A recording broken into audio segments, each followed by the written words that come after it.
नमस्कार सभी को आपके अपने YouTube channel KR exam warrior में आप सभी का स्वागत। साथियों, अपन लोग पढ़ रहे थे वरिष्ठ अध्यापक भर्ती परीक्षा सामाजिक विज्ञान में भूगोल का पोर्शन प्रायोगिक भूगोल, जिसमें पृथ्वी की गतियां और अक्षांश और देशांतर ये दो टॉपिक अपन पढ़ चुके हैं। तो आज अपन देखेंगे इन दो टॉपिक में अब तक आरपीएससी ने किस तरीके के क्वेश्चन पूछे हैं आपके सेकंड ग्रेड एग्जाम में, यानी 2011 से लेकर 2024 तक जो आपके एग्जाम हो चुके हैं उसमें। तो आज अपन इसको समझेंगे, तो अंत तक जरूर बने रहिएगा। साथ ही अपने साथियों को शेयर भी जरूर करें, जिससे कि सभी को इन फ्री क्लास का फायदा मिल सके। तो देखिए, पहला क्वेश्चन देखते हैं सीधे ही। ग्रीनविच तथा थिम्पू के मध्य 90 डिग्री का अंतराल है। जब ग्रीनविच पर दोपहर के 12 बजे हैं, तो इस अवधि में थिम्पू का समय क्या होगा। यानी अक्षांश और देशांतर में लगभग एक क्वेश्चन तो ऐसा आ ही जाता है आपके एग्जाम में। तो पहले तो आपको ये ध्यान होना चाहिए कि ग्रीनविच जो रेखा है, जैसे ये है 0 डिग्री अपन कहते हैं, जिसके पश्चिम में समय किस तरीके से होता है और पूर्व में किस तरीके से होता है, ये अपन पढ़ चुके हैं। अगर आपने अब तक वीडियो नहीं देखा है तो पहले ये 2 क्लासेस देख लें, फिर ये प्रश्न आप हल करेंगे तो आराम से सभी प्रश्न आपको इन वीडियो क्लासेस से मिल जाएंगे। तो पश्चिम में समय माइनस में होता है, पूर्व में समय प्लस में होता है। तो थिम्पू 90 डिग्री का अंतराल ला रहे हैं, तो थिम्पू देखिए पूर्व में है और इसमें प्लस में समय आएगा। तो 90 डिग्री का जब अंतराल निकालेंगे तो 90 गुणा 4 करेंगे, क्योंकि 1 डिग्री में 4 मिनट का अंतर आता है। तो 90 गुणा 4 करेंगे तो आपके आ जाएगी 360 मिनट। तो 360 को जब घंटों में अपन बदलेंगे तो 60 का भाग देंगे, तो 0 से 0 कट गया, फिर 6 37 यानी 6 घंटे आ रहा है। यानी अब आपको 6 घंटे प्लस करने हैं, 12 प्लस 6 करने हैं, यानी शाम के 6 बजे होंगे। और शाम के 6 बजे के लिए पूर्वाह्न का होता है, तो यानी 6 बजे पूर्वाह्न इसका सही उत्तर होगा। इस तरीके से आप इस क्वेश्चन को ज्ञात कर सकते हैं। अगला क्वेश्चन देखिए, यहाँ पर देखिए 40 डिग्री उत्तरी अक्षांश व 140 डिग्री पूर्वी देशांतर की प्रति ध्रुवीय स्थिति क्या है। इस तरीके का क्वेश्चन ज्ञात करने के लिए आपको क्या करना है, देखिए जब अक्षांश की बात आए तो जितनी अक्षांश रेखा पूछी गई है, जैसे पूछ ले कोई भी, जैसे 40 पूछी यहाँ पर, तो 40 का हमेशा विपरीत 40 डिग्री होगा। जैसे उत्तरी है तो 40 दक्षिणी हो जाएगा, यही होगा। इस बात का आपको ध्यान रखना है अक्षांश में। तो और देशांतर में देखिए दोनों का योग 180 होना चाहिए। जैसे 140 डिग्री पूर्वी देशांतर पूछा है, तो 140 प्लस 40 कर दो आप 180।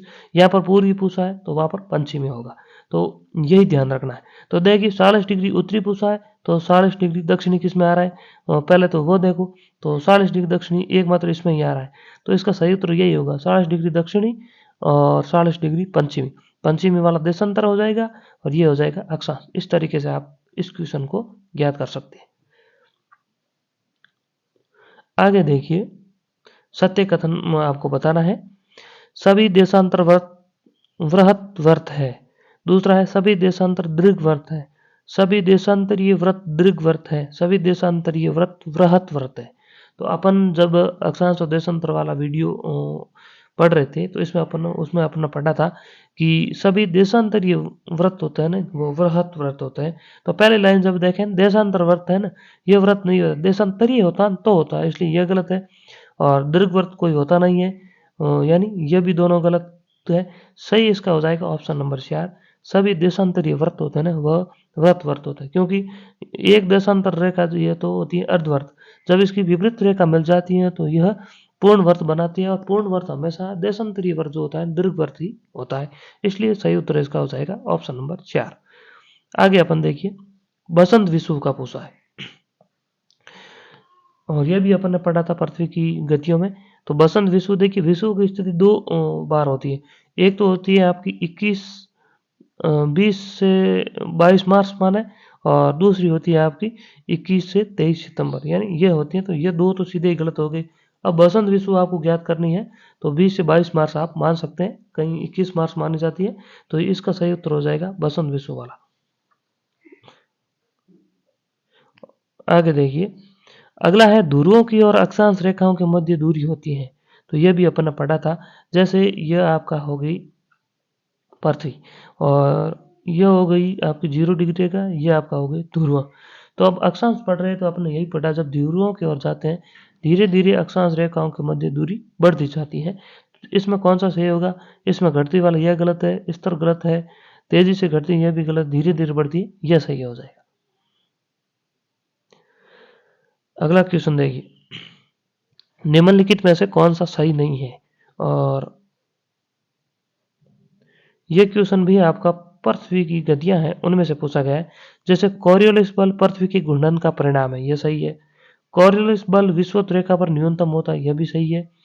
फेरल के नियमानुसार पवनें उत्तरी गोलार्ध में अपने गमन के बाईं ओर विक्षेपित होती है, यह गलत है।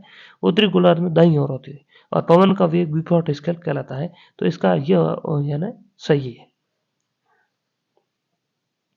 अगला क्वेश्चन देखिए आप, ग्रीनविच के 75 डिग्री पूर्वी देशांतर का प्रतिध्रुवीय क्या होगा।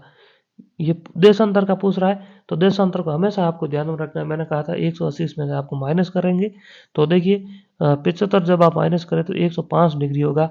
यहाँ पर पूर्वी पूछा है तो पश्चिमी सही होगा, यानी ऑप्शन नंबर 2 सही है।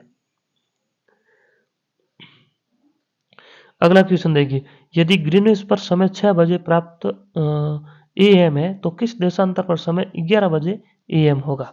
तो यहाँ पर आप देखिए ग्रीनविच पर 6 बजे हैं और 11 बजे का यह पूछ रहा है, तो आपको क्या करना है, यानी पहले तो अंतर निकालना है। 6 और 11 बजे के मध्य कितना अंतर आ रहा है, पहले तो ये आपको ज्ञात करना है। 6 से यानी 7, 8, 9, 10 और 11, 1, 2, 3, 4 घंटे का अंतर आ रहा है। अब 4 घंटे का अंतर निकालने के लिए पहले आपको डिग्री ज्ञात करनी होगी। तो डिग्री ज्ञात कैसे करोगे, पहले अपन इसको समझते हैं। इसका सही उत्तर आपका 75 डिग्री पूर्वी देशांतर हो रहा है।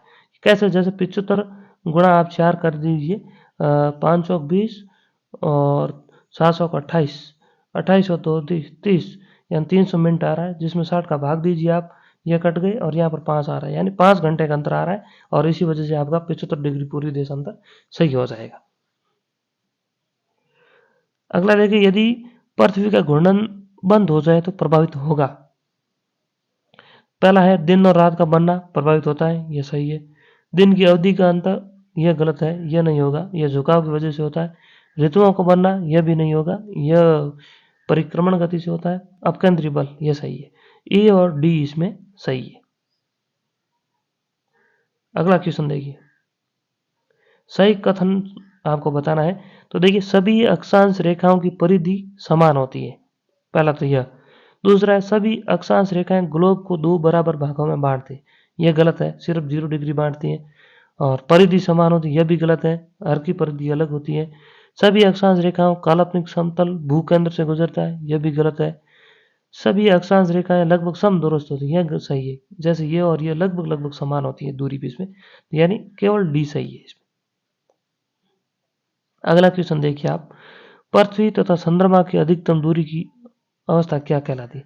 चंद्रमा का पूछ रहा है, तो अधिकतम दूरी पूछ रहा है, तो अपभू इसमें सही होगा। और अगर पृथ्वी और सूर्य का पूछता तो इसका अपसौर होता। तो ये आपका हो गया घूर्णन गति का यह भी क्वेश्चन है। अगला देखिए, कोरियोलिस बल विषुवत रेखा पर होता है तो न्यूनतम होता है, तो यानी अपन मान सकते हैं इसमें 0 भी।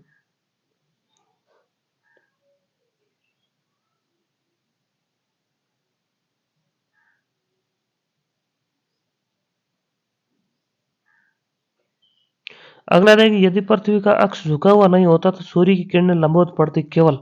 तो देखिए, अगर झुका हुआ नहीं होता तो सूर्य की किरणें लंबवत पड़ती। तो कर्क रेखा यह गलत है, मकर रेखा भी गलत है, ध्रुवों पर गलत है, भूमध्य रेखा इसका सही उत्तर होगा। अगला क्वेश्चन देखिए, थोड़ा सा क्वेश्चन कट गया लेकिन आप समझ लेंगे। यहाँ पर पूछा गया है कि सभी देशांतरीय रेखाएं होती है, इस तरीके से पूछा गया है। तो वृहत वर्त यह गलत है क्योंकि दीर्घवृत्त होती है। समदूरस्थ यह भी गलत है, यह अक्षांश होती है। अत्यधिक वक्राकार यह भी गलत है। ध्रुवों से विसर्जित यह सही है, जैसे यह है और यहाँ से ऐसे इस तरीके से ध्रुवों से विसर्जित होती है। अगला क्वेश्चन देखिए, पृथ्वी के घूर्णन का सबसे प्रमुख प्रभाव क्या है, घूर्णन गति का। तो इसमें ऋतु का परिवर्तन यह गलत है, दिन और रात का बनना यह सही है, हवाओं का चलना गलत है, ग्रीष्म ऋतु का लंबा होना यह भी गलत है, यानी ऑप्शन नंबर 2 आपका सही है। तो ये आपके थे पृथ्वी की घूर्णन गति और अक्षांश देशांतर में आपके आरपीएससी के द्वारा पूछे गए क्वेश्चन। बाकी आप देखिए, कोई भी जैसे अच्छी आपके पास कोई गाइड हो तो और उसमें कोई वस्तुनिष्ठ या प्रीवियस पेपर पर दिए गए हो जिसमें आपको जैसे पृथ्वी की घूर्णन गति अक्षांश देशांतर के क्वेश्चन है, तो उसका आप अभ्यास कीजिए और जिससे आपका यह टॉपिक बहुत मजबूत हो जाएगा और क्वेश्चन गलत होने की संभावना बहुत कम रहेगी, क्योंकि अभ्यास होना ज़रूरी है। तो धन्यवाद साथियों, मिलेंगे अगली वीडियो में और अगली क्लास के साथ। तब तक के लिए धन्यवाद।